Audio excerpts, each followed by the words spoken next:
გამარჯობათ მეგობრებო, მოგესალმებით. ამ კვირის ბოლო გადაცემა მაქვს. ამ კვირის განმავლობაში ძირითადად ჩვენ საუბრობდით სულ განათლების სექტორში დასაქმებულ ადამიანებთან, მენეჯერებთან, დამფუძნებლებთან. წინა გადაცემაში იყო თავისუფალი უნივერსიტეტის რექტორი და ახლა სიამოვნებით წარმოგიდგენთ საქართველოს უნივერსიტეტის რექტორს კოკა თოფურიას. გამარჯობა კოკა და დიდი მადლობა სტუმრობისთვის. თქვენ დიდი მადლობა.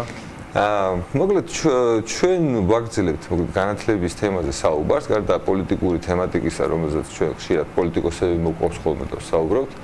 მე მინდა რომ ბევრი კუთხიდან დაინახოთ, ბევრი ადამიანის თვალიდან დაინახოთ, თუ როგორ მდგომარეობაშია დღევანდელი განათლების სისტემა და კოკაც მე ვფიქრობ, რომ ერთ-ერთი ის ადამიანია, რომელსაც შეუძლია რომ პრაქტიკიდან გამომდინარე, არა წიგნებში წაკითხული, თანამედ თავისი საქმიანობიდან გამომდინარე დაგვანახოს მისი კუთხიდან დანახული პრობლემები, როგორც განათლების სისტემაში, ისევე თქვათ ის პერსპექტივები, რომელსაც ის ხედავს დღევანდელ ვითარებაში.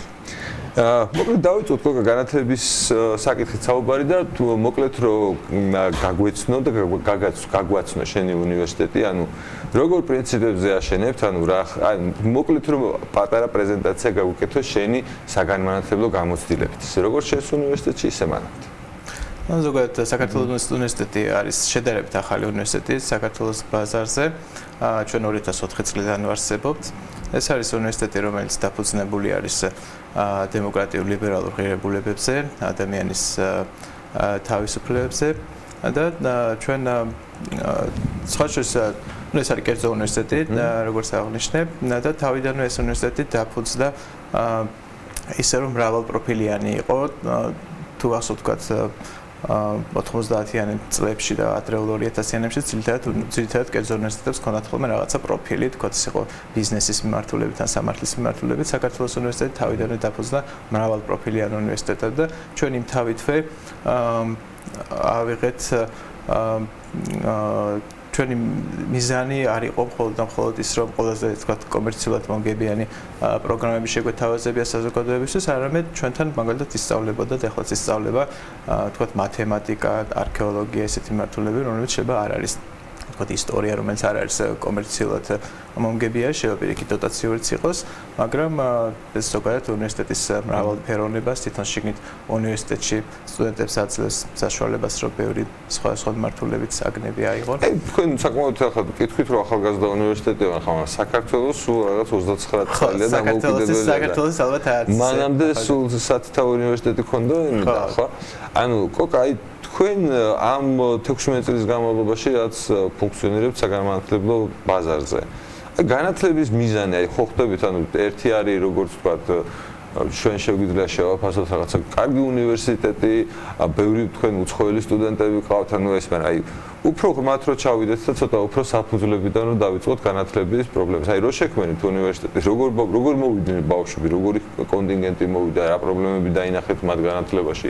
თვითონ უნივერსიტეტში რა პრობლემები გქონდათ, ვიდრე თქვათ ქმნიდით, ანუ აშენებდით ამ უნივერსიტეტს, ანუ ყველა სფეროს დარწმუნებული ვარ შეხებული ხართ, როგორც მასწავლებლებს, ისე თქვათ მოსწავლეებს, რომლებიც მოდიოდნენ სასკოლო განათლებით. მე თქვენს უნივერსიტეტში როგორ დაალაგეთათ ასე ვთქვათ სასწავლო პროცესი. ანუ რომ დაგვიხასიათოთ თქვენი თვალით დანახული ქართული დღევანდელი განათლების სისტემა. იცით რა 2004 წლიდან საქართველოს უნივერსიტეტი დაფუძნდა დღემდე ძალიან შეიცვალა ზოგადად მოთხოვნებიც განათლებისადმი, ზოგადად განათლების საგანმანათლებლო გარემო, ესე ვთქვათ. რა თქმა უნდა ზოგადად განათლება, ნუ არის საშუალო განათლება, არის სკოლამდელი განათლება, სკოლის განათლება, არის უმაღლესი განათლება, პროფესიული განათლება, სპეციფიში განსხვავებული ტიპის განათლებებია, განსხვავებული მიზანს ემსახურება თითოეული.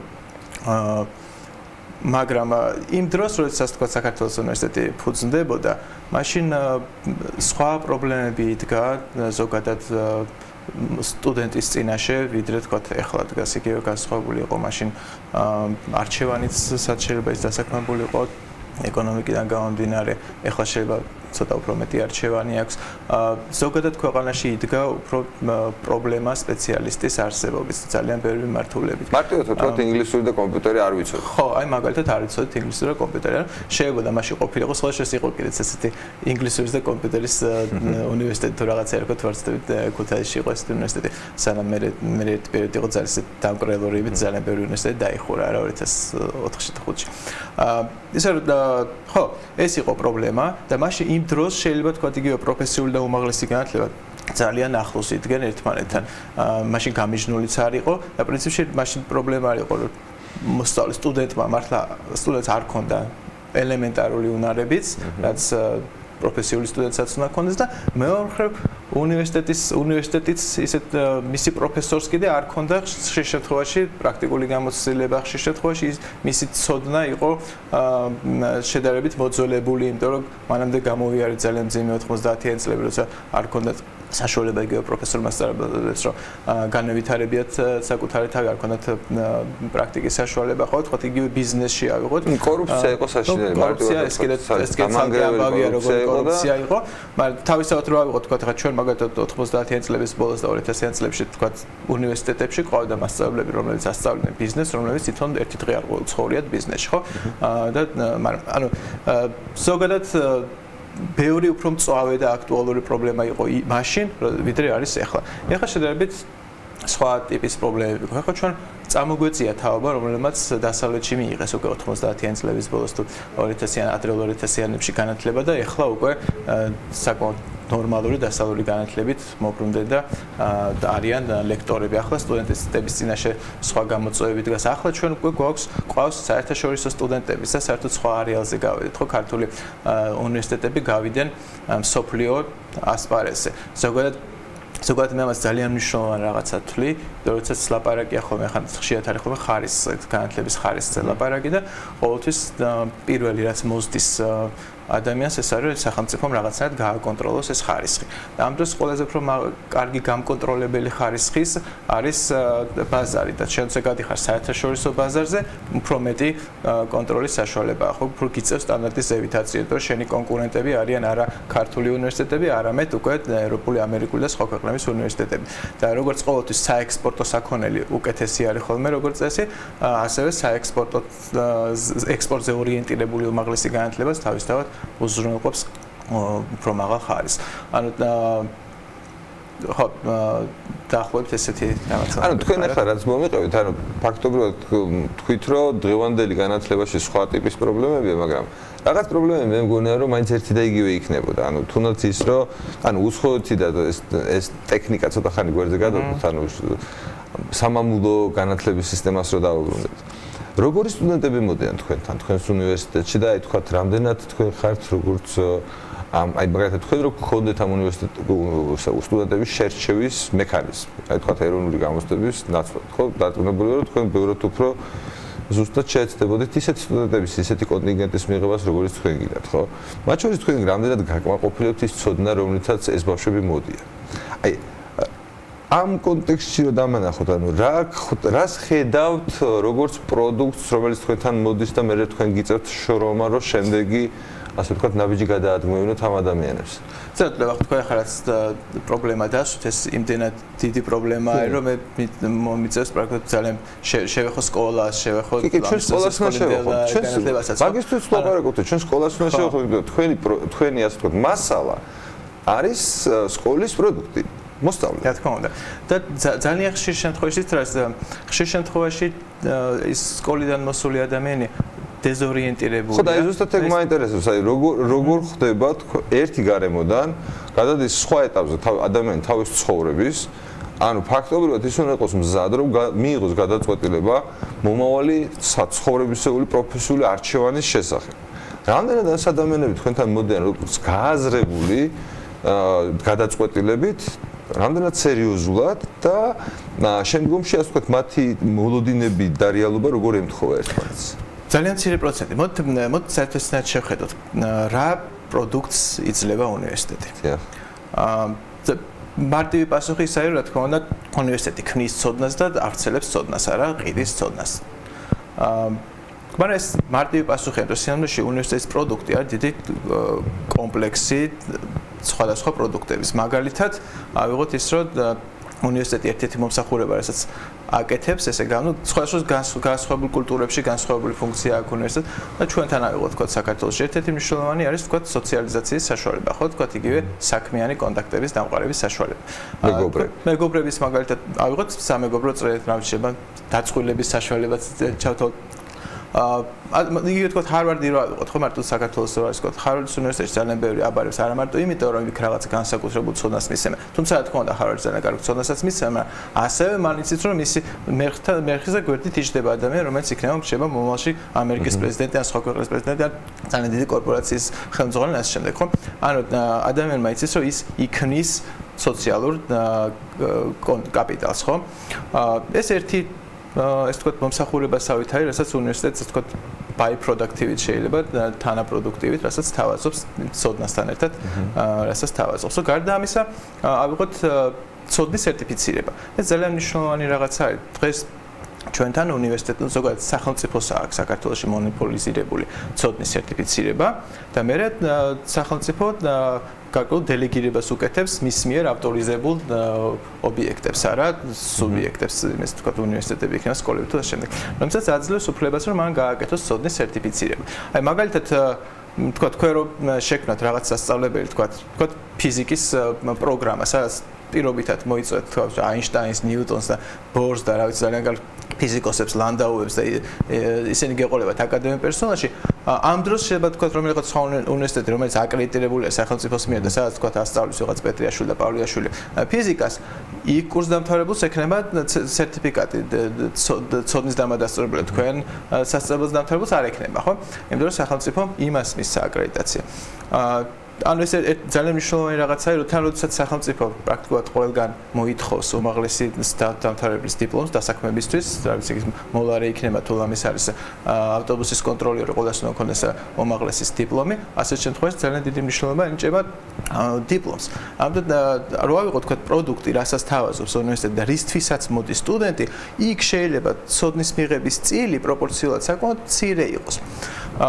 ამიტომ როდესაც სოციალური კაპიტალი უფრო ღირებული ამ ბავშვებისთვის, დიპლომი უფრო ღირებულია და ბევრი რაღაცა და მათ შორის ცოდნაც.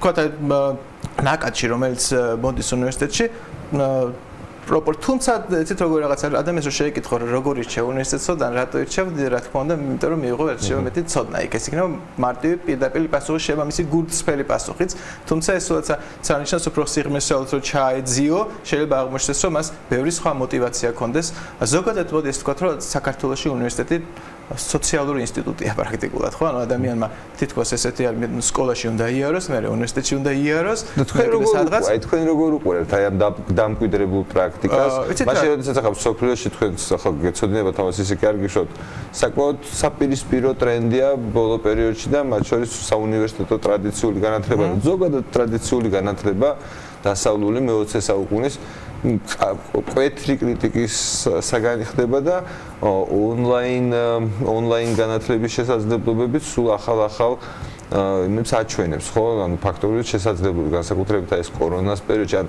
რეალურად რაღაცა განათლებაში ეხლა თქვენ რაც ჩამოთვალეთ ეს რა თქმა უნდა მნიშვნელოვანი და საუკუნეებია მნიშვნელოვანი ფაქტორები იყო ხო პირველი უნივერსიტეტიც როგორ შეიქმნა ანუ ადამიანები შეიკრიბნენ და თქვენს რომ მოდი ვიღაცისგან ვიყიდოთ ჩვენ ცოდნა და ასე შეიქმნა უნივერსიტეტი და იქ მართლა ნარჩევი ხალხი იყო ვინც თვითონ გადაწყვიტა რომ განათლება უნდა და პროფესორებიც ასე დაიქირავეს რომ იცოდნენ რომ ისინი მანამდეც ასეთ საქმეს აკეთებდნენ და დღეს სიტუაცია განსხვავებული გვაქვს ხო ანუ მნიშვნელოვნად არის განსხვავებული და ეს განათლება არსად არ ითვლება მაინც და მაინც დღეს სუპერ ეფექტური აი ეს მსოფლიო ტრენდი, ტექნოლოგიზაცია და ასე შემდეგ. როგორ გავლენას ახდენს სტუდენტურ ცხოვრებაზე, რადგან ახლა ჩვენ მაინც სტუდენტებზე დავკონცენტრირებთ. საბოლოო ჯამში, რა თქმა უნდა, გრძელვადიან პერსპექტივაში ტრენდი მაგდომაი ტრენდი, რომ ეს აუცილებლად აისახება და ასეთი მიმართულებით წავა ჩვენთანაც. მაგრამ ის თუ როგორ გარემოს შექმნით ჩვენთან საქართველოში, როგორი გარემო ამ თვალსაზრისით, მაგალითად სტუდენტური ცხოვრებისთვის, აი მოვიდნენ თუნდაც რაც არ უნდა მიზნით მოსულიყვნენ. თავად უნივერსიტეტი როგორ მოტივაციებს ქმნის და აი თვითონ უნივერსიტეტში როგორ არის სწავლის ხარისხის და ასე ვთქვათ, განვითარების შესაძლებლობები. მე რამდენად ვიცი, მანდაც სახელმწიფოს რეგულაციები მნიშვნელოვანია, რაც ასე ვთქვი, უნივერსიტეტებს აქცევს ჩარჩოებში. ეს რა თქმა უნდა, კიდე საუბრის, კიდე ერთი ძალიან ისეთი ასპექტი არის, სადაც ბევრი შეიძლება ვისაუბროთ, ზოგადად რა თქმა უნდა, განათლება არის ერთ-ერთი ყველაზე არად ჩანდაცვის მე ყველაზე თუმისნაირად რეგულირებადი სფერო. სასკოლო განათლება განსაკუთრებით და უმაღლესი განათლებას. ზოგადად რა თქმა უნდა უნივერსიტეტების თავისუფლების ხარისხი ძალიან შეზღუდული არის. ერთი არის ზოგადად ეს არის ევროპის ქვეყნებშიც არის მნიშვნელოვანი რეგულაცია, მაგრამ ჩვენთან ეს კიდე ნაბიჯ ამას თქვა რომ მაგდებათ უფრო ძლიერდება იმის გამო რომ ძალიან ხშირად ის ადამიანები რომლებიც არიან რეგულატორები ხშირად არიან ხოლმე ძალიან ისეთი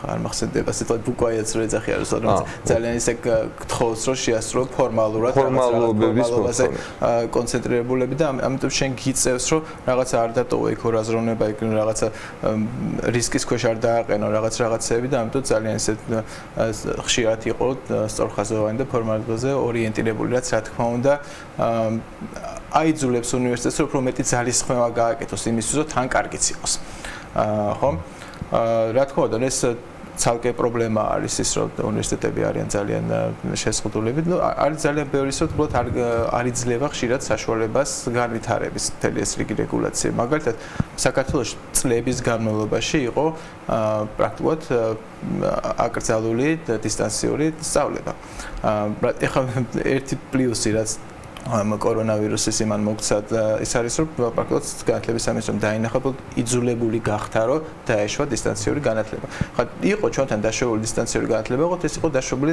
მხოლოდ და მხოლოდ საქართველოს ფარგლებში. მაგალითად თბილისიდან ბათუმში შეიძლება რომ დისტანციურად გესწავლებიათ, მაგრამ თბილისიდან თქვა ხოფაში ვეღარ ასწავლეთ, ხო?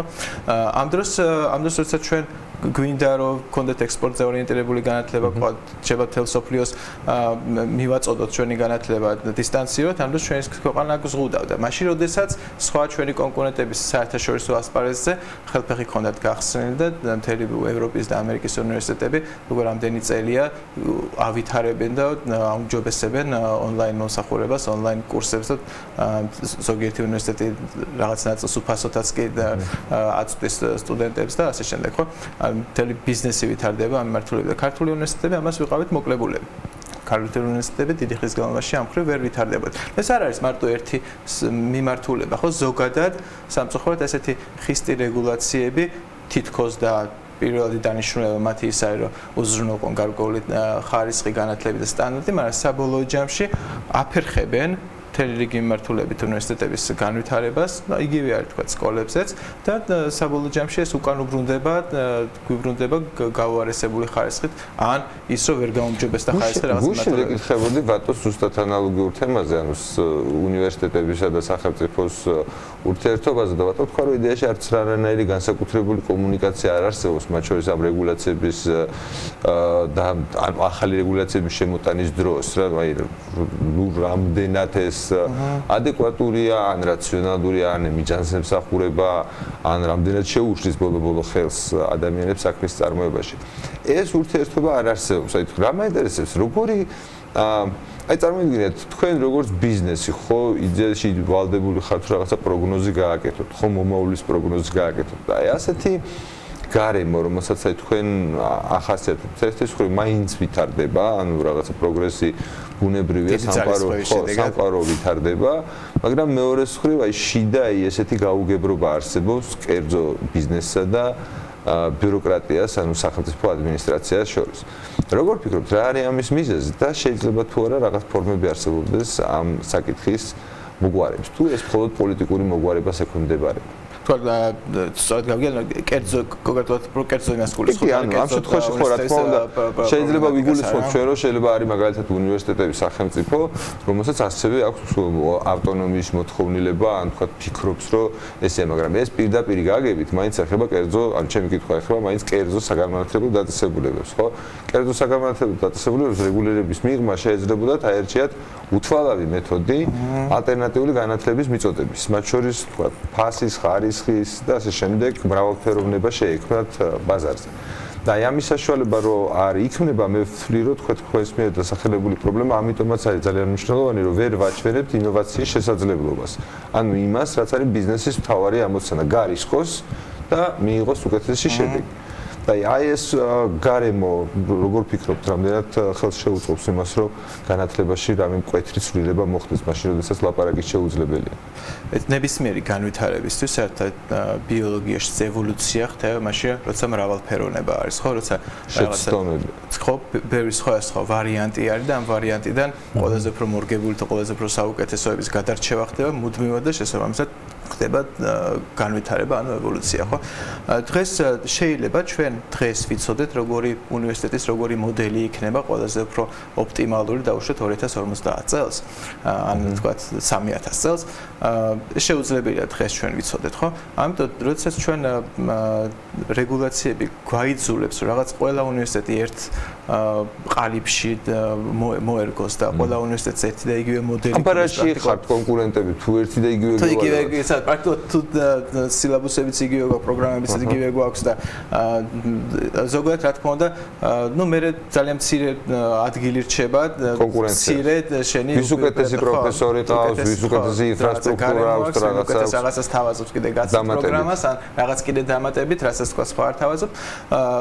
ну რა თქმა უნდა რაღაცა რჩება შენი რაღაც ინდივიდუალიზმი ცოტათი უჩვენო, მაგრამ ზოგადად ეს არის ტენდენცია, როდესაც სახელმწიფო ცდილობს ერთ თარგზე მოჭრას ყველა აქტორი ბიზნესის ყველა აქტორი. რატო პროტესტებს ეს ანუ ბიზნეს სექტორი, ანუ კერძო განათლების ბიზნეს სექტორი, მათ შორის აი ამაყობენ რა ვამბობდით გუშინაც, რომ სიტყვაზე საქართველოში ბევრად უფრო მრავალფეროვანია, ბევრად უფრო ძლიერია საგანმანათლებლო სექტორი, ვიდრე პოსტსაბჭოთა ქვეყნების უდიდეს ნაწილში, რაღაც პრიბალტიკის შეძრება გარდა, ხო? ну ასეთი მრავალფეროვნება საგან არის. სიმართლეა კი. სიმართლეა, პრინციპში მე ვიტყოდი, რომ ეს მიზეზი, რომ ეს უფრო ძლიერი არის და კიდევ უფრო განვითარებული არის, თქო, ვიდრე სხვა პოსტსაბჭოთა ქვეყნებში, სწორედ არის ის განაპირობა იმან, რომ ჩვენთან თავის დროზე მიეცა ასპარეზი კერძო სექტორს, ხო? განათლებაში.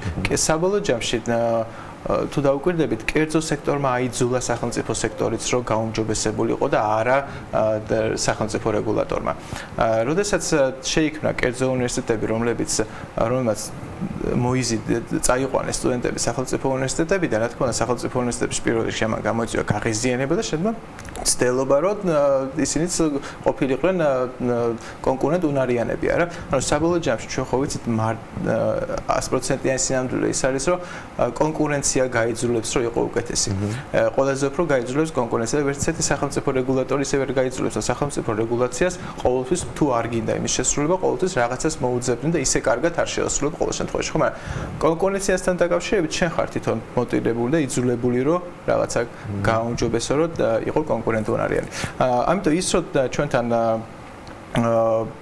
პრინციპში განვითარდა ეს სექტორი, ну შეიძლება ჩვენ უკეთესი გვინდა, მაგრამ ასე თქვა დამაკმაყოფილებელი სამიანი დავუშვათ ჩვენ უმაღლესი განათლების სექტორს, არა? ის რომ ჩვენ ასე დონედით მივით, რა თქმა უნდა, ეს უმნიშვნელოვანესად არის დამსახურება კერძო სექტორის. ის რომ საქართველოში დღეს თითქმის 40%-ამდე არის კერძო სექტორის წილი უმაღლეს განათლებაში, სწორედ ეს არის იმისი გარანტი, რომ თანამით ალბათ ეს კიდე გაიზრდება და საბოლოო ჯამში ეს რაოდენობა ცვლის არა მე გარემოს და თვისობრიობას, ხო? საბოლოო ჯამში მე უფრო მეტი იქნება კერძო სექტორის წნეხი, თქვა იგივე სახელმწიფოს და საბოლოო ჯამში ალბათ ხო და რანაირი წნეხი, აი კარგად ვერ გავიგე, იმიტომ რომ კომუნიკაცია არ არსებობს.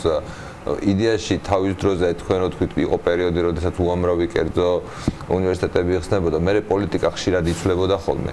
რაღაცა თვალსაზრისით ვიღაცას მოუტრიალდებოდნენ და თქვა 1.50 თუ რაღაცა დახურეს უნივერსიტეტი, აი მაშინ რეფორმის დროს წინა ხელისუფლების, მე არ ვიცი არც ეს ხელისუფლება, ანუ მნიშვნელობა არ აქვს ხელისუფლებას, ბიუროკრატია რჩება ნებისმიერი ხელისუფლების პირობებში და როცა პოლიტიკურ დავალებას იღებს, ამ პოლიტიკურ დავალებას ხშირად დასრულებს, ხო? და ფაქტობრივად ის რო თქვა ეხლა ხდება ეს რეგულაციებისკენ არის მოდა იდეაში აფერხებს ამ განვითარებას კი კერძო სექტორი მნიშვნელოვანია მაგრამ თუ ერთი და იგივე კეთებას გაიძულებენ ზუსტადაც გაუგებარი ხდება კონკურენცია რაში მდგომარეობს კი თუ ასეთი სიტუაცია შენარჩუნოთ დიდი ხნის განმავლობაში ვთქვათ 10 წლეულის და უფრო მეტის განმავლობაში რა თქმა უნდა ეს შედეგი ის იქნება რომ შეჩერდება ჩვენთან განვითარება საბოლოო ჯამში ჩამორჩებით სხვა იგივე პოსტსაბჭოთა ქვეყნებს სადაც ესეთი გარემო არ იქნება. თუ რომელიმე პოსტსაბჭოთა ქვეყანაში უფრო ლიბერალური გარემო შეიქმნება, ვიდრე ჩვენთან არის, რა თქმა უნდა, ისინი გაგვისწრებენ და ჩვენ ჩამორჩება. ხა ჩვენთან მოდით ვთქვათ, პრინციპში იყო ერთ დროს საკმაოდ ლიბერალური გარემო იმისთვის, რომ გარკვეული ინერცია შექმნილიყო, რასაც რაღაცა ხანი 90-იან წლებში, მაგალითად, როდესაც ძალიან დასუსტდა სახელმწიფო იდეაში ფული არ არსებობდა და მაშინ უამრავი კერძო სასწავლო დაწესებულება გაიხსნა. ამან განაპირობა ის რომ მრავალფეროვნება მივიღეთ. რა თქმა უნდა. მეორე მხრივ როგორც კი სახელმწიფომ გაძლიერება დაიწყო, შემოიღო ისეთი წესები, რომელთაც შეზღუდა ეს მრავალფეროვნება და ისევ თლიანი აქცენტი გადმოიტანა საკუთარ თავზე, ანუ სისტემაზე. ეს ნაკლებად ეხება უმაღლეს განათლებას. იმიტომ რომ იქ ბევრად მეტია წილი როგორც კერძო სექტორის, მათ შორის მინდა გითხრათ რომ ის ადამიანები რომლებსაც თქვენ ემსახურებით, მაინც უკვე დასრულები არიან, ისინი სრულწლოვანები არიან და მათ შეუძლიათ იდეაში თქვენზე მოახდინონ ანუ განახორციელონ წნეხი, თუნდაც საკუთარი არჩევანით, ხო? ანუ სხვანაირად მოიხსნեն. მაშინ როდესაც თქვა სასკოლო სისტემაში ბევრად უფრო მძიმეა, ბევრად უფრო მაღალია რეგულატორული წნეხი, იქ კიდევ უფრო ერთფეროვნება, დიდი ერთფეროვნება მიუხედავად კერძო და საჯარო სექტორისა ამ ნაწილშიც. და პრობლემა იმაში მდგომარეობს, რომ ტენდენცია არ არის სასიკეთო. ანუ ტენდენცია არ არის, რომ მოდი ვიფიქროთ, როგორ შეიძლება კარგი რაღაცები მოხდეს. ტენდენცია არის, როგორ გავზარდოთ ხელფასები, ანუ ბედნიერები ყვავდნენ ჩვენი დასაქმებული მასწავლებლები და ასე შემდეგ. ანუ სულ სხვა ამოცანაა დაყენებული. მე მინდა რომ რაღაცნაირად დავბრუნდეთ უფრო წყაროებთან და სასკოლო განათლებაზე კითხოთ კოკა.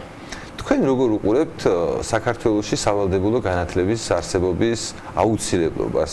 ანუ ეს ნიშნავს იმას, რომ თითქოს ჩვენ მთელი საზოგადოება ვთვლით, რომ მშობლები რაღაცნაირად არ იზრუნებენ საკუთარი შვილების მომავალზე, მათ განათლებაზე და სახელმწიფო იღებს რაღაცნაირად საკუთარ თავზე ვალდებულებას, რომ შვილები მოგვაბაროს ჩვენ მშობლებს, ყავთ შვილები? კი. ორი შვილები. რა საკის არიან? 6-ის და 2-ნახევრის. აჰა, თქვენ ცოტა ხანში გახდებით ჩვენი კლუბის წევრი, რაღაც მშობლების კლუბის წევრი, რომლებიც უნდა დააკვირდნენ საკუთარ შვილებს იმ ჯოჯოხეთურ გარემოში, რომელშიც არის თქვენს რა ტიპის სკოლაში მიყავთ, მაგრამ თუ მიყავთ სისტემა, ვინც ექვემდებარება იმ სკოლაში, იქ წესია. იქ არის სავალდებულო ყველასთვის, მიუხედავად იმისა, შენ რა უნარებით დაიბადე, რა გაინტერესებს, როგორ აპირებ, ასე ვთქვათ, შენი მშობელი როგორი რწმენის და როგორი შეხედულებების არის, ყველა ბავშვს უწევს ერთი და იგივე გარემოში აღზრდა და ჩვენც მოგვიწია და ახლა ჩვენ გამოცდილიც გვაქვს და ჩვენმა შვილებმაც იგივე რაღაც უნდა გამოცდა. როგორ უყურებთ აი ამ დამოკიდებულებას განათლების მიმართ ჩვენ საზოგადოებაში? ხო, ეს საკითხი ეხლა თქვენ რასაც საუბრობთ, პრინციპში ჩემთვის რთულია პასუხი, იმიტომ რომ ძალიან მნიშვნელოვანი ფილოსოფიური საკითხია, ეს მორალური საკითხი არის, უნდა ვაიძულოთ თუ არა მშობელს წაიყვანოს შვილი ზოგადად სკოლაში. შვილი რა თქმა უნდა არასრულწლოვანია და ის მას არ აქვს გამოხატული ნებელობა და ამიტომ იმ მასშტაბით რომ მან თვითონ გადაწყვიტოს უნდა თუ არა განათლების მიღება. მართალი გითხრათ, მე ამ წუთას არ ვარ მზად, რომ და ესეც პირდაპირ პასუხი გადაჭრილი პასუხი არა. მე ერთ რაღაცაზე გავაგრძელოთ, უბრალოდ გავაგრძელოთ. აი მაგაზე არ ახარ ჩამოყალიბებული, ხო? მაგრამ ეს ხო ორი რადიკალურად განსხვავებული სიტუაციაა. ერთი სიტუაცია, როდესაც ერთადერთია და მეორე სიტუაცია, როდესაც არაფერი შეგიძლია რომ არაფერი არ გააკეთო, მაგრამ ასე ხო ბუნებრივად მშობლები არ იქცევიან. ანუ ჩვენ ხო სხვანაირად ვიქცევით სინამდვილეს. ჩვენ ხო ის კი არ გვინდა რომ ჩვენ შვილებს ცუდი განათლება მივცეთ, ჩვენ გვინდა პირიქით უკეთესი განათლება მივცეთ, ხო? აი წარმოვიდგინოთ არა რადიკალური შემთხვევა, რომელიც შეიძლება მორალური საკითხი იყოს მართლაც, არამედ წარმოვიდგინოთ სიტუაცია, როდესაც ჩვეულებრივი რიგითი მშობლები არიან თქვენი შვილის კლასელების მშობლები, წარმოვიდგინეთ, გონია რომ დაახლოებით 1 წლის, დაახლოებით 1 წარმოდგენის ადამიანები იქნებით. მოდით ვთქვათ, ძირითადად ალბათ 99% მშობლების დაინტერესებულია შვილის განათლება. ზუსტად ამ დაინტერესებული მშობლების სახელით მინდა კითხოთ და თქვენ ამ მშობლებში შემოდიხართ, ჩემი აზრით.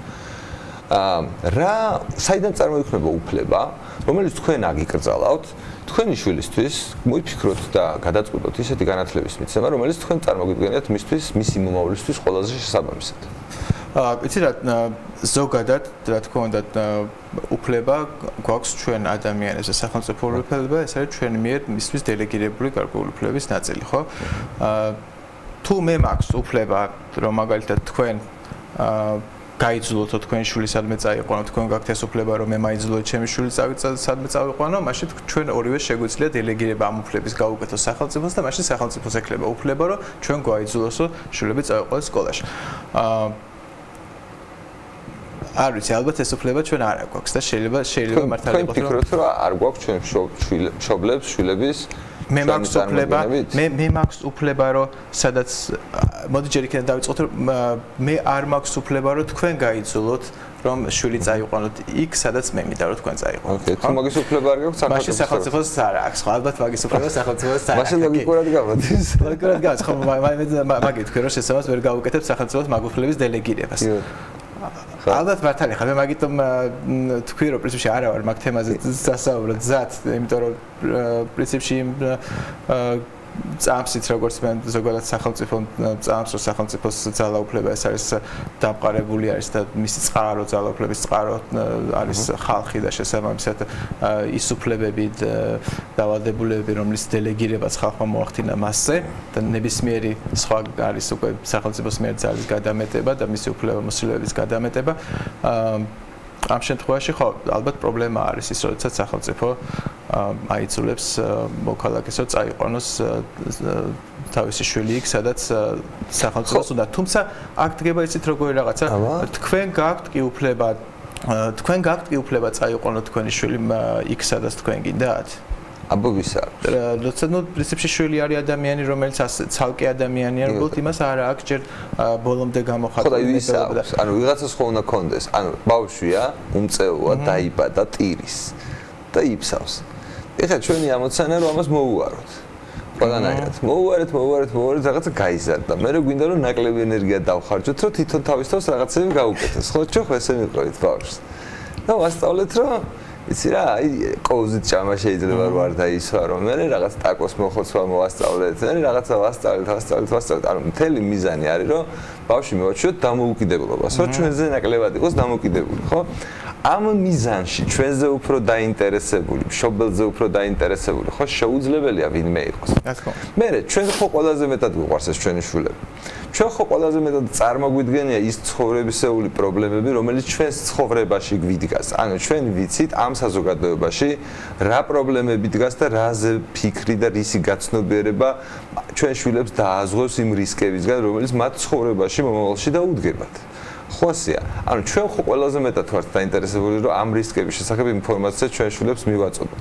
ესე იგი, ჩვენ გვჭირდება ისეთი განათლება ჩვენი შვილებისთვის, თუ რა თქმა უნდა ვფიქრობთ, რომ ისინი ჩვენ საზოგადოებაში უნდა დარჩნენ და ამ საზოგადოებაში უნდა იცხოვრონ, რომელიც მათ მაქსიმალურად გააცნოთ ამ საზოგადოებაში მიღებულ წესრიგს, გააგებინებთ ამ საზოგადოების ლოგიკას, ანუ მართალს ველაპარაკებით აღზრდის პროცესში იმ საზოგადოებაზე, სადაც ცხოვრობენ. და მე ამ შემთხვევაში მგონია, რომ შეუძლებელია ვინმე დაადასტუროს, რომ ასეთი დაინტერესება მშობლის გარდა საერთოდ ვინმეს გააჩნია ქვეყნიერების ზურგზე. ხო, ანუ მინისტრი კი არა, ვინც გინდა იყოს ეს ადამიანი. შესაბამისად არსებობენ ადამიანები, რომლებიც თქვა თავის შვილებზე სხვანაირად ზრუნავენ. განსხვავებულად ზრუნავენ, ისე არა როგორც მაგალითად რაღაცა სტანდარტულ იმას არ მიუყვებიან, ხო? მაგრამ ჩვენ უნდა შევხედოთ ამ ადამიანების რეალურ სიტუაციას. აი ვინც ვისაც მაგალითად საქართველოში შვილები არ დაყავს სკოლაში. ამ ადამიანების უდიდესი ნაწილი განათლებას ხო არ ერჩის. ამ ადამიანების უდიდესი ნაწილს ისეთი პრობლემები აქვს თავის საკუთარ ცხოვრებაში. მათ შორის ოჯახში, რომ მათთვის ბავშვებისთვის განათლების მიცემა, ანუ რა მეთოდით უნდა ვასწავლოთ, თქვათ, მათ უცხო ენა, ან ფიზიკა როგორ ვასწავლოთ, ან არ ვიცი. ეს არის მე-1000 ხარისხოვანი და თუ ჩვენ გვინდა რომ ამ ოჯახებს თუ ბავშვებს თუ ადამიანებს დავეხმაროთ რაღაცა თვალსაზრისით, რომ ისინი სხვანაირ იმაში არ დარჩნენ. ხო, ამ ოჯახებს უნდა დავეხმაროთ რეალურად. ამ ბავშვებისთვის მასწავლებლის იძულება, რომ გინდა თუ არა ბავშვებს ასე ასწავლო, ხო შეუძლებელია რომ რამე შინაარსი ქონდეს, არა? ანუ ჩვენ თუ ასე შევხედათ, დავინახავთ, თვითონ ეს განათლების სავალდებულო სისტემა რომელზეც უკვე მერე მოყვება მთელი ეს ბიუროკრატიული პრობლემა რეგულაციებზე თქვენ რო საუბრობთ. ანუ ეს ხო მაგის მორალური საფუძველია, რომ ვიღაც ფიქრობს, რომ მშობლები არ არიან ადეკვატური ადამიანები, რომლებიც პასუხისმგებლობას აიღებენ აღზრდად. ვიღაცა ესე ფიქრობს, ხო, წინააღმდეგ შემთხვევაში ასეთი აზრი ხო არ გავრცელდებოდა. მე ასე ვუყურებ აი იმ პრობლემას, რომელიც უბრალოდ 100 წელია გვჭირს. ანუ 100 წელია ჩვენ დაგვიწყდა. მაგრამ ჩვენ განსაკუთრებულად გვჭირს კოკა, იმიტომ რომ ესეთი ექსპერიმენტი, რომელიც თქვა ჩვენმა საზოგადოებამ გაიარა, ძალიან ცოტა საზოგადოებას აქვს გავლილი ხა. ნუ საბჭოთა კავშირი მაინც ისეთი იყო, ხო? და საბჭოთა კავშირში განათლების სისტემა სრულად განსხვავებული შინაარსი შეიძინა და ვინაიდან ეს ამ შინაარსის განათლების სისტემა დავიტოვეთ, ჩვენ ხო არ დაგვიტოვებია ბრიტანული ან ამერიკული განათლების სისტემა, კერძო, რომელიც მერე გასაჯაროვდა. პირიქით, ჩვენ ადამიანებს განათლების სისტემა თავს მოვახვიეთ იდეების მათთვის მარტივად ჩასანერგად თავში, ხო? და თუ წარმოვიდგენთ, რომ ამ სისტემაში თუნდაც ეფექტურად ჩავუნერგოთ ბავშვებს საგანმანათლებლო იდეები, მაგალითად, ცოდნა ატომური ბომბის კეთების შესახებ. მე სულაც არ მგონია, რომ ეს იყოს ეფექტური და კარგი საქმე. ან თუნდაც ამ ბავშვებმა მომავალში, რომელსაც ატომური ბომბის გაკეთების ცოდნა ექნებათ, მორალური ზურგი ეყოთ იმისთვის, რომ თავიანთი ცოდნა გამოიყენონ სასიკეთოდ და საკეთილდღეოდ, ზოგადად საკუთარი თავისთვის და სხვაებისთვის, ხო? კი, რა თქმა უნდა, გეთანხმები პირველ რიგში იმაში, რომ რა თქმა უნდა, თავისთავად იძულებითი განათლება ეს არის ცალსახათესი არის, რომ ეს არის სახელმწიფოს სურვილი, გარკვეული კონდეს კონტროლი და ძალაუფლება მომავალ თავებებზე. და ეს არის აზროვნებიდან გამომდინარე კონტროლი. რა თქმა უნდა, ხა მაგალითად, რომ საბჭოთა კავშირის რო არ ყოფილიყო იძულებითი განათლება და ჩვენ რო მშობლებს გუვერნანტები და ისინი დაექირავებიათ და ასე ყველა ინდივიდუალურად გაზრდილიყო, ბევრად უფრო მეტი მრავალფეროვნება იქნებოდა, არ ექნებოდა საზოგადოებას რაღაც საკითხის უმეტესობას ერთ და იგივე შეხედულება. არ გეთანხმებით. მაშინ მოუწევდა საბჭოთა სახელმწიფოს ჩვენი დახოცვა. დახოცვა კი, მაშინ მოუწევდა, ხო? გაცილებით რთული იქნებოდა საბჭოთა სახელმწიფოს ჩვენი საზოგადოების მართვა. თუმცა იმ განათლების სისტემითაც რაც ქონდა, მაინც საბოლოო ჯამში გაუჭირათ, ხო? მაინც ვერ მოახერხეს და შეუძლებელი იყო. პროფანაცია მოხდა იმის. პროფანაციას ჩვენ ხო არ გვჯეროდა იქ, ხო, დავდიოდით, მაგრამ არ გვჯეროდა არაფერს. კი, და სხვა შეს ძალიან ცუდი რაღაც მოხდა იმ დროს პრაქტიკულად გაიყრნა მასწავლებელიც, იმიტომ რომ მასწავლებელი თქვა 20-იანი 30-იანი წლების მასწავლებელი, ჯეროდა რასაც ასწავლიდა. 20 წლების მასწავლებელი ხო კომუნისტი ფაქტობრივად. ანუ თვითონ იყო, ნახეთ როგორი მორალური ის მოხდა, რომ მასწავლებელი იძულებული იყო ესწავლებელის თვითონ აღარ ჯეროდა. ხო, უკვე 70-იან 80-იან წლებში. ამათ კარგი იყო. ბატონო? ეხო კარგი იყო. კარგი იყო. ანუ იმიტომ რომ თავიდან მასწავლებელს რომელსაც ჯეროდათ იმ სიგიჟის, რასაც ასწავლდნენ, მე ვფიქრობ, რომ ისინი ბევრად საშიშები. ხო რა შეიძლება ხო ნუ პროექტი ისინი გაეზარდათ ხო მაგრამ სამაგიეროდ მორალური სახე იმასწავლის და იმასწავლის განსხვავებული ანუ ადამიანს როცა გჯერად რასაც აკეთებ იცი რომ ეს ესე ანუ ესე გასწავლეს და შენც იმას იმეორებ მორალურად შენ თავის წინაშე მართალი ხარ და როცა შენ სხვანაირად გჯერად მაგრამ მოსწავლე სხვა რამეს ასწავლე უკვე მორალურად არ ახარ შენ თავის წინაშე მართალი ანუ შეიძლება საბოლოო შედეგი ის რომ თქვა შემდეგი თაობებიც ისე არ აღიზარდნენ ეს კარგია მაგრამ სამაგოდ მორალური სახე იმ თაობებისაც და მთელი თაობის რა თქმა უნდა უფრო გავარეს და ეს ყველაფერში აისახა ხო 70-იან თუ გაიყურნა საბჭოთა ადამიანის ზოგადად გაიყურნა რა თქმა უნდა მას აღარ ქონდა ის მორალური საფუძველი რა მორალური საფუძველი მანამდე ხოცავდნენ ანუ კარგია რომ გაიყურნა მე მიხარია რომ გაიყურნა იცით ადამიანი რომ გაიყურნა ის ცუდი კარგი არის ის რომ ის სახელმწიფო დაიშალა და გაქრა რა თქმა უნდა სახელმწიფოს ბოროტება ანუ აი ძალადობა დაასუსტა ამ პობამ, ანუ ნაკლები ძალადობაღა შეეძლო, ვეღარ ძალადობდა. იდეოლოგია გამოეცალა ეს კარგი იყო. ყველა მიხვდა რომ პროფანაცია იყო ეს ყველაფერი. ყველა იტყუებოდა, ანუ ერთი იყო სახე გარეთ, მეორეა სახე სამზარეულოში, ოჯახში, ხო ადამიანის, ანუ ორმაგი ცხოვრებით ვიცხოვრეთ მთელი ეს პერიოდი და ბავშვებსაც ორმაგი ცხოვრებით ვდიდით. მე მეორე საკითხი, რასაც შევეხები, როცა თქვენ საუბრობთ ამ იძულებით სასკოლემას და იდეოლოგიზაციაზე, მომავალი თაობებით, ხო?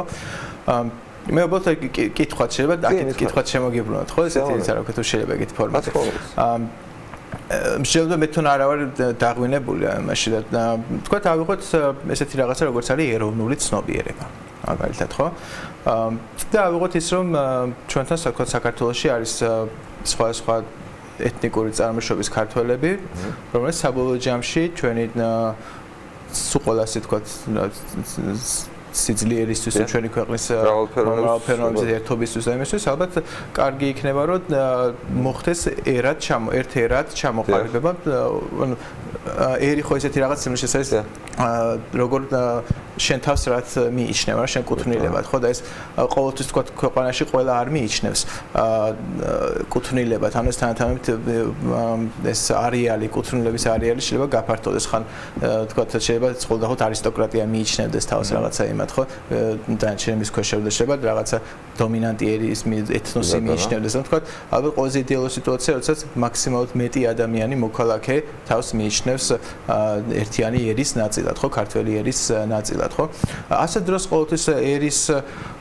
გაერთიანებაში მნიშვნელოვანი არის რაღაც ეროვნული ფასეულობის კულტურის თუ რაღაცის გადაცემა მომავალ თაობებისთვის და ну თქვა დაიკითხოთ თუ არ იქნება ჩვენთან სავალდებულო თქვა სასკოლო განათლება თქვა მოდი შევეხოთ ძალიან სენსიტიურ თემას თქვა ეთნიკურად უმცირესობით დასახლებულ ჩვენ რეგიონებში სადაც ასევე ტენდენცია არის ის რომ სკოლებშიც მანამდე არ უნდა თხოვენ ბავშვების გაშვება ძალიან ხშირად იმის გამო რომ ეშინიათ რომ იმ სკოლამ რაღაცა თქვა იქ რელიგიური ან სხვა მმართველობით არ შეცვალოს ადამიანი ხო ზოგადად ჩვენ ესე ვთქვათ ყველა მშობელს უნდა რომ შვილი მისნაირი იყოს ხო ყოველთვის ეშინია სწორია ადამიანს ეშინია სხვა კულტურის გარკვეული შიდა ფობია აქვს ან ამას თრგუნავს მაქსიმალურად ან ვერ თრგუნავს მაგრამ განვითარების იმას გააჩნია ადამიანს მაგრამ ადამიანს აქვს გარკვეული ფობია არის თუ არა საფრთხე ის რომ იმაში რომ თუ ჩვენ არ გვექნება თან თუ ჩვენ ავიღებთ რომ ზოგადად ჩვენ ისეთ რეგიონში ვარ და ისედაც მცირერიცხოვანი ერი ვარ და პრინციპში არ იქნება ცუდი ჩვენ თუ ჩვენ მაგალითად უფრო თქვა დუბაის მაგალითი წავალ და შეიძლება მარტივად მოვახდინოთ ადამიანების სხვა იმისთვის ქვეყნის მოქალაქეებისთვის ჩვენი მოქალაქეობის მინიჭება გინდა ცხოვრების ნებართვის ის მაშინ და შესაბამისად მივიღოთ ის რომ შეიძლება რამოდენიმე თაობა მე უკვე საქართველოში დაიბადონ, გაიზარდონ, ხო? ასე დროს ალბათ სკოლის ფუნქცია გამოდის, რომ ის რაღაც ერთიანი რაღაც ქვაბივით უნდა იყოს, სადაც იხარშება სკოლასა. აი აბსოლუტურად პირიქით, აი ხა რასაც ყვები ყოფა იმის საწინააღმდეგო ქართველობა. ანუ მე ესე ვუყურებ რა. ანუ ეროვნულ მე ხო ეს აიწყება ერთიანი ერის შექმნაში აქვს თუ არა სკოლას როლი. დიახ, მე მგონია რომ კი აქვს, მაგრამ აიყურეთ სულ პირიქით დავიწყებ ისტორიას, მაშინ ესე შევხედოთ. აი წარმოიდგინეთ, ჩვენ ხო ახლა აღარა ვართ ეთნიკური ერი, ხო? ანუ როგორც ჩვენ ვართ სამოქალაქო ერი, როგორც ამერიკელები, ანუ ადამიანები, რომლებიც შეიძლება იყვნენ რწმენით, ეთნიკურად, რასით, სრულიად განსხვავებულები, მაგრამ ქონათ საერთო სამოქალაქო ღირებულებები. რა შეიძლება იყოს თანამედროვე სამყაროში ყველაზე სწორი ისეთი სამოქალაქო ღირებულებები, რომლებიც შეიძლება ერად ჩამოგვაყალიბოს, ხო? ჩვენ თუ ადამიანებს იმის გამო რომ ისინი რაიმეთი განსხვავდებიან ჩვენგან, თუნდაც ეთნიკური ნიშნით და იზოლირებულად ერთად ცხოვრობენ. ამის გამო შეგვეშინდება ამ ადამიანების და მათ არ მივცემთ რატომღაც საკუთარი შვილების ისე გაზრდის საშუალებას, როგორც მათ უნდათ რომ გაზარდონ, ხო? და ჩვენ გვაქვს ასევე რეგიონები, პრობლემური, ოკუპირებული რეგიონები. რომლებისთვისაც ჩვენი მოქმედება საქართველოს ჩვენს მიერ კონტროლირებულ ტერიტორიაზე არის სამაგალითო როგორ მოვიქცევით მათთან ურთიერთობაში, ხვასია. აი წარმოვიდგინოთ რა რომ ჩვენ თუ ჩვენს საკუთარ მოქალაქეებს მხოლოდ განსხვავებების გამო ეთნიკურ ან ნებისმიერ სხვა ნიადაგზე რამე თვალსაზრისით გავუკეთებთ დისკრიმინაციას. მათ ხო ჩვენ საზოგადოებაში არ ვიღებთ რეალურად. ჩვენ ხო ამას ნამდვილად ასე ვაკეთებთ, ხო? აი ძალიან იშვიათია, ანუ NGO-ები მუშაობენ სპეციალური რესურსების ხარჯვა იმისთვის საჭირო, რომ ეთნიკურად კომპაქტურად დასახლებულ რეგიონებში წავიდნენ ქართულის მცოდნე ადამიანები და საერთოდ იმათთან ერთად იცხოვრონ. არა თუ ისინი უბრალოდ ამათ ქირაობენ როგორც კერძო სექტორი, როგორც საჭიროება უნდა აჩვენებდეს. არამედ პირიქით ჩვენ ამას ვასუბსიდირებთ, რომ საკუთარ მოქალაქეებს ვასწავლოთ სახელმწიფო ენა, რომელიც ბუნებრივია, მათ თავისითაც უნდა ჭირდებოდეთ, ხო ასია. ანუ ეს ხო რისი დიაგნოზია, რომ ჩვენ ეს არის დიაგნოზი, რომ ჩვენ ჯერ არა ვართ შემდგარი, როგორც ერთი სამოქალაქო ერი. რომლისთვისაც მიუხედავად ეროვნებრივი განსხვავებებისა, ღირებულებითი თვალსაზრისით საერთო ღირებულებები გვაქვს და მათ შორის ის, რომ ჩვენ ასე ვუყურებთ, აი სკოლას ვიყენებთ როგორც ინსტრუმენტად იდეოლოგიური დამუშავების მომავალი თაობის, ეს არის ზუსტად საბჭოთა მიდგომა. ანუ ჩვენს ფსიქოლოგიაში ზუსტად ისეთივე კლიშეები ჩარჩა, შეიძლება იმის გამო, რომ ჩვენ იგივე განათლების სისტემა გავიარეთ, ასევე გაუაზრებლად გავიარეთ, ასევე პროპაგანდისტული გავიარეთ. მიუხედავად იმისა, რომ სიტყვები ამოღებული იყო კომუნისტური პარტია, ცენტრალური კომიტეტი, მარქსი. და სხვანაირი როგორი იქნება, სოფლიოში პრეზიდენტი არა გვაქვს, ამის შესაბამისად არც. არა, როგორ არა, მაგალითად, აი ძალიან ბევრი განსაკუთრებით ბავშვების განათლების სფეროში ამერიკის შეერთებულ შტატებში არის უზარმაზარი მრავალფეროვნება, იმიტომ რომ იშვიათად ევროპაში ბევრად ცუდად არის. ხო საქმე, ანუ ევროპაში, რაც უფრო აქეთ აღმოსავლეთისკენ მოდის სიტუაცია, მით უფრო ნაკლებია მრავალფეროვნებაც და ფორმებიც და შინაარსიც განათლების. მაგალითად, ამერიკის რატო მომწონს, რატო გვიждდები მე ამერიკაზე, ხო? მიუხედავად იმისა, რომ იქაც უამრავი პრობლემაა. იქაც თვითონ აკრიტიკებენ სასშინლად საკუთარ საგანმანათლებლო სისტემას. ასე შემდეგ, ამერიკაში არსებობს უამრავი ფორმის განათლების შესაძლებლობა და ლეგალური, რაც თავარია დაწყებული სახლში განათლების მიღების უფლებიდან, სადაც რაღაც 4%-მდე ბავშვებია ამერიკაში უკვე ამ სისტემაში. არის ჩარტერ სკოლები, რომლებიც არის კერძო, საჯარო, მიქს, მფლობელობის, იყენებენ უამრავ მეთოდს, მონტესორის, რომელიც მე მომწონს ძალიან ბევრგან არის. ანუ არის, რა ვიცი, რაღაც სტუმარი ყავდა, რომელიც სამხედრო სკოლაში სწავლობდა ამერიკაში და ჩვენი წარმოდგენის სამხედრო სკოლისგან სრულიად განსხვავდებოდა, ანუ იქაც კი დისციპლინასთან ერთად დიდი თავისუფლება ადამიანს. ანუ მე იმას ვიძახი, რომ არსებობდეს მრავალფეროვნება, იმიტომ რომ როგორც ბავშვები არ არსებობენ ერთნაირები, ისევე შეუძლებელია, რომ ჩვენ თქვათ, რომ ყველა ბავშვს აუცილებლად ერთი და იგივე განათლება მოუხდება. ეს წარმოუდგენელია. ეს ხადა, მე შევეკიდე ერთ იმას, კიდე ერთ საკითხს წამოჭრა, იგივე ამასთან დაკავშირებულს. რა უყოთ ესეთ რაღაცას, აი გახსოვთ ესეთი ის იყო, რა ქვია, არ ვიცი ამდენად მართალია თუ ტყუილია, მან სულ ამ ბევრი ყვება მაგამს, რომ ვიღაცა რუსეთში ინგლისურის ნაცვლად ასწავლა მეგრული, ხო? მოდი ავიღოთ სახელმწიფოს კონტროლი, გადავდოთ გვერდზე აღარ არის საერთოდ სკოლებს და რითი ვართ გარანტირებულები, რომ აი მაგალითად თქვენ რო წაიყვანთ და მე რო წავიღო ბავშვს სკოლაში, რომელიც მომწონს რაღაც, შეიძლება გონია რომ კარგი სკოლაა, ჩემი შეხედულებიდან გამომდინარე და ამ დროს იქ ფიზიკის ნაცვლად არ ასწავლიან რაღაცა იმას რა ვქოთ, სისრულეს ან რაღაცას და თქვით ინგლისურის ნაცვლად მეგრული. ფულს ვინიხდეს? ჩვენ მე. ოკეი. მაღაზიაში რომ მივიდივართ 11 წელი ვიყავი მაგაში. ნახეთ, მაღაზიაში რომ მივიდივართ, ხო ფაქტობრივად ჩვენ მაღაზიაში ეკსპერტია, ხო?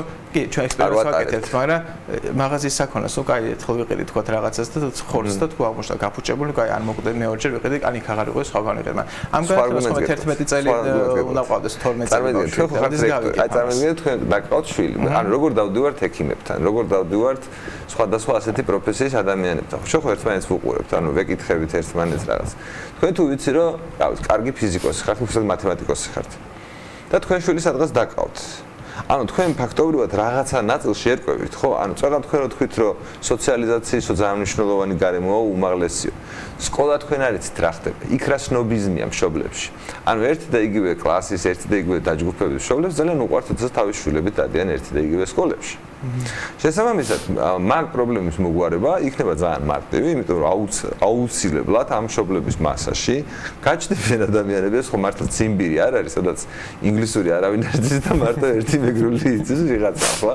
ანუ ეს ხო სინამდვილეში გახსნილი გარემოა, სადაც მშობლები ჩვეულებრივად არიან ჩართულები ცხოვრებაში, ანუ ასეთი სკოლების, კერძო სკოლების ცხოვრებაში და მე ვერც კი წარმომიდგენია, რომელიმე კერძო სკოლამ მსგავსი რამე გააკეთოს. თუმცა იდეალური არაფერი არ იქნება. მე იმას არასოდეს არ ვამტკიცებ, რომ ვინმე მიცის იდეალური, ან მე ვიცი. თუ იქნება მაგალითად თქვათ რელიგიური ფუნდამენტალიზმის ამის სწავლება და ასევე საწყობად არ მაქვს მე იმისი წმენა, რომ ჩვენი მშობლების საკმაოდ მნიშვნელოვან ჯგუფს არ მოეწონოს ასეთი სკოლაში. მე მაგალითად მაგის მომხრე ვარ, ანუ მე ვარ მომხრე იმის, რომ შეუძლებელია რომელიმე რელიგიური ჯგუფისთვის აკრძალვა, ანუ დისკრიმინაცია ფაქტობრივად. აი ამერიკაში ჰოუმსკულერების უდიდესი ნაწილი უდიდესი არა, უდიდესი კი, მაგრამ როგორიც არის ამერიკის მოსახლეობის დემოგრაფიული შემადგენლობა, მოდი ასე ვთქვათ. იგივე დემოგრაფიული შემადგენლობით მშობლებს, რომლებსაც უმრავლესობას გამოყავს საჯარო სკოლებიდან, ისინი არიან ქრისტიანი კონსერვატორი მშობლები. ანუ ფაქტობრივად მათი მოტივაცია ის კი არ არის, რომ იმ სკოლაში რამე ფიზიკის სწავლება არ მოსწონთ. იმ სკოლაში მორალი არ მოსწონთ, როგორ ექცევიან მათ შვილებს, ხდებით? და შესაბამისად მე არ მგონია, რომ ვინმე ათეისტს ან რაიმე შეხედულების ადამიანს კონდეს რაიმენაირი უფლება, რომელიმე რელიგიური წამსის მშობლები შეზღუდოს საკუთარი შვილების აღზრდაში. ერთი შემთხვევის გარდა, როდესაც კონკრეტულად ვიცით, რომ იმ რომელიღაც სკოლაში ან ძალადობენ, ან ძალადობას ასწავლიან და პრაქტიკულად ამისთვის ემზადებიან, ხო? ძალადობის მიღმა მშობელი შეუძლებელია ჩემი აზრით იყოს შეზღუდული ამ ნაწილში და ასევე არ მგონია რომ ჩვენ რომ მართლა მივცეთ რელიგიურ ორგანიზაციებს განათლების ბიზნესში შესვლის შესაძლებლობა, ისინი გარდაიქმნებიან. ანუ ფაქტობრივად ის რაც ჩვენ ახლა გვაწუხებს იმის გამო, რომ ეს სფერო ანუ ღია არ არის. ანუ ჩვენ გგონია, რომ თუ განათლების სფეროში ისინი შემოვლენ, ისინი ისეთივე დარჩებიან. პირიქით, ისინი დაექვემდებარებიან უზარმაზარ ახალ მონიტორინგს ახალი კლიენტების მხრიდან. და ის ახალი კლიენტები თავის შვილებზე ბევრად უფრო აქტიურად იზრუნებენ, ვიდრე ზრუნავენ საკუთარ დიეტაზე ან სულზე. მე კითხოს კიდე დავსვამ, ისე მაგას საკითხად დაკავშირე, ახლა მეც ძილაში ვიაზრებ. ჩემ გონი პირიქით გამოვიდეს ეს მოდელი თქვენი იყო თან. კიდევ თუ გაინტერესებს რატო არ ვიქნები. ხო, საინტერესო. ავიღოთ ესეთი შემთხვევა, მე ხარ ჩემი ბავშვი მიყავს სკოლაში წასვლის პირველ კლასში. ჩავთვალოთ მე ვარ განუვითარებელი, საკმაოდ განუვითარებელი მშობელი, რომელმაც მას შეურჩიე თქვა ცუდი სკოლა, ხო? და განუვითარებას ფული საიდან გაქვთ უკაცრავად? ფული მაქვს მემკვიდრეობით არ მოვიგე ჯეკპოტი რამე. ნუ რაღაც. ესე იგი თქვენ შულს გაუმართლა მდიდარი მშობელი. გაუმართლა მდიდარი, ნუ ნორმალური მშობელი ყავს, რომელსაც შეუძლია ჩავთვალოთ რომ ყველა იხდის სკოლისთვის ფულს, იმდენი ფული აქვს რომ გადაუხადოს ბავშვს სკოლა. მე მიყვარს ბავშვი სკოლაში, რომელიც იდეაში არის ცუდი სკოლა. და სადაც ძალიან დაბალ დონეზე ისწავლება სხვა საკრები. ხო, ამის თქვენი შეფასება. მოდი თქვათ ობიექტურად თავში ცუდი სკოლა. არ არსებობს. და მონღოლი მშობლების შეფასებით შეიძლება თქვენი არჩევანი იყოს ფანტასტიკური. შეიძლება. აი მეც ეგეთი მშობელი ვარ, რომელსაც შემოგონია რომ ჩემი არჩევანი ფანტასტიკურია, მაგრამ აღმოჩნდა რომ ჩემს შულს იქ არანაირი გავიდა დრო 12 წელი და არანაირი პრაქტიკული უნივერსიტეტი. აი რაც ახლა ხდება საქართველოში. კაი, უფრო ვარესი მოხდა დავუშვათ კიდე. ასე დროს გაიზარდა ჩემი შვილი და ცოლში ის მივან მოახერხა მე და ნიჭიერი ადამიანი იყო, ვაჟა იყო დავუშვათ და გამოაღწია და მიხვდა რა უბედურებაში იყო მთელი ის რაღაც 12 წელი და ეს მისი ოჯახი რა დაბალ დონეზე იყო. ახლა ის ადამიანი სვამს კითხვას რომ კაი ეს ჩემი მშობელი ესეთი იყო, მაგრამ მე რა დავაშავე, ხო რომ ჩემი მშობელი ესეთი იყო, რომელსაც ეგეთი სკოლა. ან საერთოდ ჩავთვალე რომ ჩემი შვილს სკოლას არ ჭირდება, მაგრამ ჩემი შვილი შუმად იპარებოდა და კითხულობდა, მე კი იმაშვებოდი. ცემდი, მაგრამ ის საბნის ქვეშ ფანრის შუქზე კითხულობდა და სწავლობდა და როცა გაიზარდა, მე რეიძახის, რომ კაი, ჩემი მშობელი ესეთი იყო, მიგზავნოდა სწავლა სკოლაში არ მეტარებდა, მაგრამ ქონდა კი ჩემი მშობელს მაგის უფლება. მე პატარა ვიყავი, მაგას ვერ ხვდებოდი, გადაწყვეტილებას ვერ ვიღებდი, მაგრამ ჩემი მშობელს ქონდა მაგის უფლება, რომ ჩემს მაშინ აეკრძალა. ნუ, ეს ძალიან ისეთი რთული მორალური საკითხი, აი აბორტზე დებატები მიდის ხოლმე, ხო ეს თანაც. ეს რთულია, ეს ახლა რომელი უფრო მემული აბორტი უფრო რთულია, ამ შემთხვევაში მე ერთ მნიშვნელოვანი ჩემი უკვე რაღაცა პასუხი მაქვს რომ კი მშობელს აქვს რომ ანუ კონკრეტულად ვიღაცამ უნდა გადაწყვიტოს მაშინ უნდა წავიდეთ სასამართლოში ანუ წარმოიდგინეთ რა აი რახან მასე ვლაპარაკობთ მაშინ გავარჩიოთ წესიერად მე ამჯერა ესეთი რაღაც ის რომ საქართველოში მეზობლები შეეშვან მეზობლების საქმეში ცხვირის ჩაყოფას ანუ მე მაგის არ მეზობელი გადაარჩეს იმარს კი ანუ უყურეთ რა ხდება სინამდვილეში ჩვენთვის სახელმწიფო არის მეზობელი ანუ როგორც მეზობელი ესე ვიქცევით ხო ანუ ვერევით ვიღაცის საქმეში სადაც ჩვენი საქმე არ არის მაგრამ როდესაც ამას აკეთებს სახელმწიფო ცენტრალიზებულად, აკეთებს ყველაზე უარესად. ანუ ადგენს ერთიან მექანიზმს, ძალიან ხისტი და უხეში კრიტერიუმებით, რომელსაც ცდილობს რომ მე ყველა ინდივიდუალურ შემთხვევას მოარგოს, რაც არის კატასტროფა. მაგრამ წარმოვიდგინოთ რომ დავიჯეროთ იმის, რომ ჩვენთან შეუძლებელია მეზობლის საქმეში ცხვირის არ ჩაყოფა. ესე იგი როგორ ჩავყოთ? როგორ ჩავყოთ ისე, რომ ძალიან დიდი ზიანი არ მივიყენოთ, ხო? ამის ერთადერთი საშუალება ჩემი აზრით არის სასამართლო. ანუ წარმოვიდგინოთ, რომ ჩვენ უნდა დავინახოთ, რომ არის ბავშვის ინტერესები ყველაზე მნიშვნელოვანი. და მე თუ არ მეზობელი და ვხედავ, რომ აი იქ რაღაცა ცუდად ექცევიან ადამიანს, რომელიც დღეს არის არასრულწლოვანი, ანუ საკუთარი უფლებების დაცვა არ შეუძლია და მშობელი მას შეიძლება ცემდეს, შეიძლება ცუდად ექცეოდეს, არ აინტერესებდეს და ასე შემდეგ, მე უნდა შემეძლოს, რომ მივმართო სასამართლოს და ვუჩივლო ამ მშობელს და ვუთხრა, რომ ის არასრულებს ჯეროვნად საკუთარ მოვალეობებს. ოღონდ ამ შემთხვევაში ასეთ ნორმალურ საზოგადოებაში, სადაც ასეთი ცხვირის ჩაყოფის შანსი უნდა არსებობდეს ასევე ადამიანები, რომლებიც მზად არიან ამ მშობლების მაგივრად წესიერად გააკეთოს ამ ბავშვისთვის უფრო შეასრულოს მშობლის მოვალეობები რა. ანუ თუ ამდენად მძიმე სიტუაცია რომ აი ამ ხალხში უნდა ჩავერიოთ, ანუ თუ ისე ცუდად იქცევიან, მაშინ ჩვენ უნდა ავიღოთ ის პასუხისმგებლობა, რომ ამ მშობლებს უარი ვუთხრათ ამ ბავშვის აღზრდაზე და უნდა არსებობდეს მექანიზმი, რა მექანიზმის მეშვეობითაც ეს ბავშვი მოხდება უკეთეს გარემოში, შეიძლება იყოს ახალი ოჯახი, სადაც მას მიხედავენ ნორმალურად. აქ მე როგორ ასწავლიან, ასევე ჩვენი დასადგენი არ იქნება, ისევ იქნება მისი მშობლების, ანუ მისი ანუ თქვენ რასაც პრობლემას ასახელებთ, ეს არის არა განათლების პრობლემა, არამედ მშობლების შვილებთან ურთიერთობის პრობლემა.